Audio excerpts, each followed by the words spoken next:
What's going on, YouTube, and more specifically the vinyl community? It's LJ, and I'm back after a week's absence to respond with a late response to Jesse, aka SourJuggernaut's 100 subscribers contest. Listen to that, SourJuggernaut. That couldn't have been more Boston. And I never talked that way.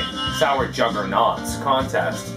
So I want to start by Jesse congratulating you on reaching 100 subs. It's really cool if you have that many people tuned in to what you're doing and your funky dancing and your sticks collection and your room tours and the videos you shoot with your girlfriend. That's just super cool. There's a lot of people in the community now, so to have 100 people that interested and a portion of them tuning in or all of them tuning in, that's awesome.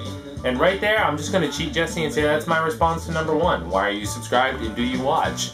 You know, those are the reasons that I subscribe. That's what caught my attention. I don't just willy-nilly subscribe to everybody. Something's got to catch my eye. Because in my mind, and I'm sure others, if I'm subscribed, I want to make sure I'm catching as many of your videos as I can, and I have something to offer, whether it's a good job or hey, check this out or whatever. And that's what I'd like for people to do to me as well. If it meant less subscribers and more quality comments, I'd be good with that. I really don't care. It's just, what can you offer? And Jesse, while I can't catch every video, damn life, I catch as many as I can, so keep up the great work. Second, album or song you'd hate to hear in a scary situation. I've seen some cool responses to this question. Mine though, I think in my mind, the sheer horror or the most scariest can be derived by it being the exact antithesis of what the song is supposed to be about. By that, I mean, imagine a scene, if you will, where somebody's just walking along, they're in a bit of a scary situation, they're not really sure, and then all of a sudden the camera pans. Wouldn't it be nice if we were older and we wouldn't have to? See, that would be scary. You'd have to imagine the person could hear that, and it's like, it's a happy song, it's uplifting, it's great, and then, but it's being reimagined for a very creepy or horrible purpose. Horrible. I just made a new word. But anyways, it's the exact antithesis of what you would expect it would be. And that is what makes it cool for me and really just ratchets up the eeriness or the effectiveness of it. And I hope that makes sense, but that was the first thing that came to mind. Pet sound. Moving on. Jesse, you said, oh no, that's Conrad's questions. Aha, 1 to 3 albums with a summertime cover art theme. Seen some pretty cool shown here, but here's one I chose, Chad and Jeremy's Distant Shores, very cool, 60s pop psych album. So you have the summertime scene on the back and the water, but just something about the cover, the sunset, the yellow, made me think summer. Another one I chose, this is Willie Nelson and Family. This is the soundtrack to Honeysuckle Rose. This is just a ripping album from start to finish. Everything about the cover, this is like a summertime Texas, Arizona theme to me, at least that's what it makes me think of. It's a double LP, lots of great tunes here from, who do we have? Willie, Hank Cochran, Emmylou Harris, just lots of great stuff. Johnny Gimbel, Jody Payne, tons of great stuff here. This one I definitely recommend.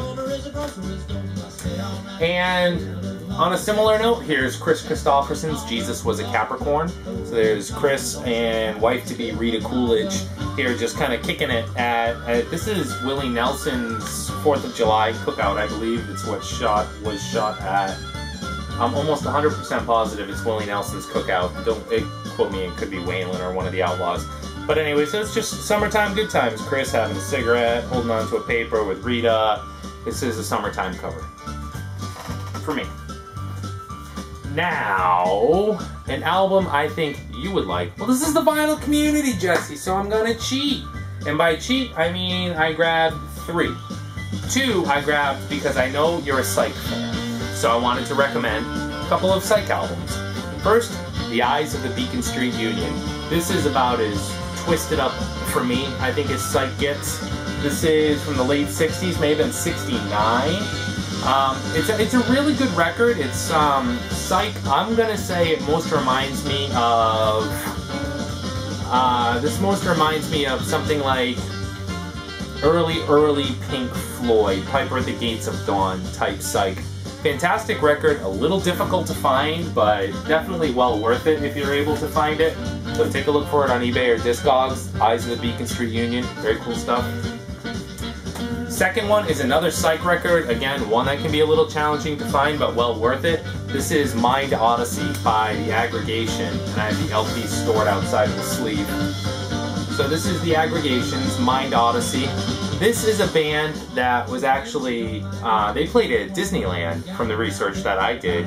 So they're definitely psych all the way through, but I believe they were discovered or they had a little contract to play at Disney. I believe they only made one album, and this is it. And this is also one that's a little difficult to find, but well worth it. On I&I Records, Lee Hazelwood's record label, or LHI. Lee Hazelwood's label. A lot of interesting research you can do and find out about these guys, but still a fantastic album. I like this one a bit better than Eyes of the Beacon Street Union. It's got a bit more dreamy, surreal-like to it rather than hard-edged, just stoned-out psych. But again, Mind Odyssey by The Aggregation. Check it out. And one, I'm just going to pull you way out of your comfort zone, Jesse, or what I think is your comfort zone based on what I've seen, into country rock, which is one I've only discovered in the last couple of years. This is the Marshall Tucker Band's debut album. Country rock at its absolute best. This is a freaking great album. I always describe it the same way, and I'll stick with it to this day, as the Allman Brothers meets Jethro Tull, and their baby is the Marshall Tucker Band. Now, some of their later stuff is definitely more poppy, but this is on Capricorn, and once you get into country rock, anything on Capricorn is a surefire hit. So this is the Marshall Tucker Band's debut album. I mean, anything here. Songs like Can't You See, I believe Can't You See was a huge hit. I was so late to finding this album, and so sorry that I was, because we'll put that in the sleeve later, but Jesse, check it out, the Marshall Tucker Band's debut LP. Absolutely killer country rock. Good stuff. And summertime's a great time for that stuff.